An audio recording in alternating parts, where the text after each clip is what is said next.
कहते हैं किस्मत लिखी हुई होती है, मगर अगर वो कलम तुम्हारे हाथ आ जाए तो क्या तुम खुद किस्मत लिख सकते हो? ये कहानी है एक गांव के आम लड़के की, जिसने अपनी तकदीर बदलने की कोशिश की, मगर तकदीर ने उसे एक ऐसा सबक सिखाया कि उसने जादुई कलम से जो कुछ हासिल किया था वो सब गवा बैठा। ये जानने के लिए कहानी को मुकम्मल देखें कि वो सबक आखिर क्या था।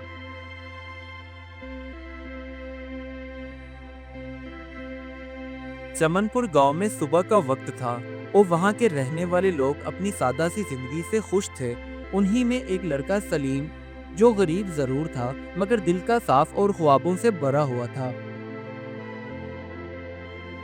वो अक्सर नदी के किनारे बैठकर सोचता, मेरी किस्मत हमेशा मेरा साथ क्यों नहीं देती? अगर मैं खुद अपनी तकदीर लिख सकता तो मैं अपने लिए सब कुछ बदल लेता। एक दिन वो मिट्टी के रास्ते पर जा रहा था तो रास्ते में उसे दरख्त के नीचे एक बूढ़ा फकीर दिखा, जिसके हाथ में एक चमकती हुई कलम थी और उसकी आंखों में अजीब रोशनी थी। उस चमकती हुई कलम को देखकर सलीम उस फकीर के पास रुक गया और उस चमकती हुई कलम के बारे में सवाल करने लगा। तो फकीर बोला, यह है किस्मत की कलम, जो इससे लिखेगा उसकी तकदीर बदल जाएगी। मगर याद रखना, किस्मत बदली जा सकती है, मिटाई नहीं जा सकती। ये कहकर उसने वो कलम सलीम को दे दी। उस चमकती हुई कलम को लेकर सलीम अपने घर की तरफ चल पड़ा और उसके दिल में यही एक ख्वाहिश जाग उठी थी कि अब मैं अपने लिए सब कुछ बदल दूंगा। उसने घर पहुंचकर रात के वक्त उस कलम से लिखा कि कल मुझे कामयाबी मिल जाए। अगले दिन वाकई ऐसा ही हुआ। गांव का एक बड़ा ताजिर उसके घर पर आया और सलीम को अपने साथ काम करने की ऑफर दे दी। इसी तरह सलीम रात के वक्त रोज अपने लिए उस कलम से कुछ न कुछ अच्छा लिखता और सुबह के वक्त वैसा हो जाता।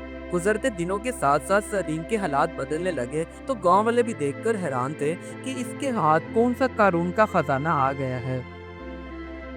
दिन ब दिन सलीम के हालात बेहतर से बेहतर होने लगे। अब उसने अपने गांव के वो जो पुराने दोस्त थे उनसे बात करना छोड़ दी और जब उन्होंने सलीम से पूछा कि तुम्हारे अमीर होने की वजह क्या है, तो सलीम ने गुरूर से कहा, अब मेरी किस्मत मेरे हाथ में है, जो मैं चाहूँ लिख सकता हूँ।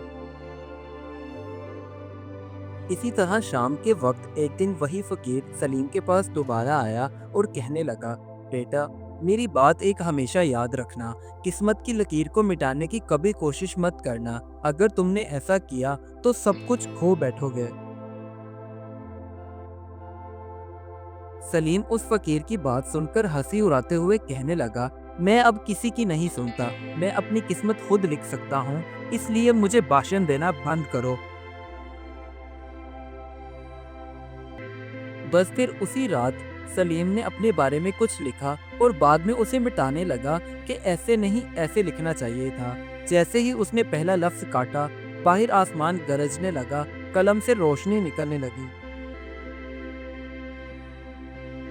इसके बाद एक तेज हवा चली और जो कुछ उसने हासिल किया था एक एक करके खत्म होने लगा। यहाँ तक कि जिस डायरी के ऊपर वो अपने लिए लिखता था उसके पेज भी हवा में उड़ गए, जिसे देखकर सलीम बहुत परेशान हो गया।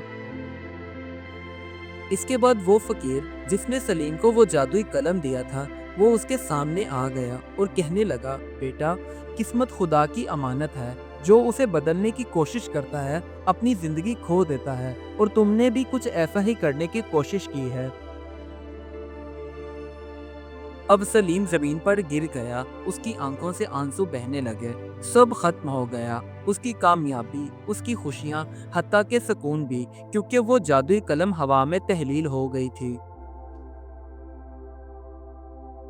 अगले दिन जब सुबह हुई तो गांव के सभी लोग एक दरख्त के नीचे खड़े होकर आपस में बात करते हुए कहने लगे, कल रात सलीम के घर रोशनी चमक रही थी, जैसे बिजली कड़क रही हो, लेकिन माजरा क्या था ये समझ में नहीं आया।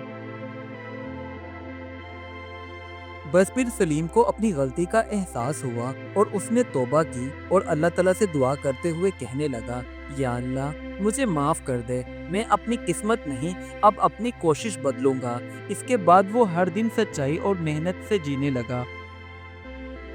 अब सलीम गांव में सब्जी बेचने का काम करने लगा। वक्त के साथ साथ लोगों ने उसे इज्जत दी, क्योंकि उसने सीख लिया था कि किस्मत कलम से नहीं, अमल से लिखी जाती है।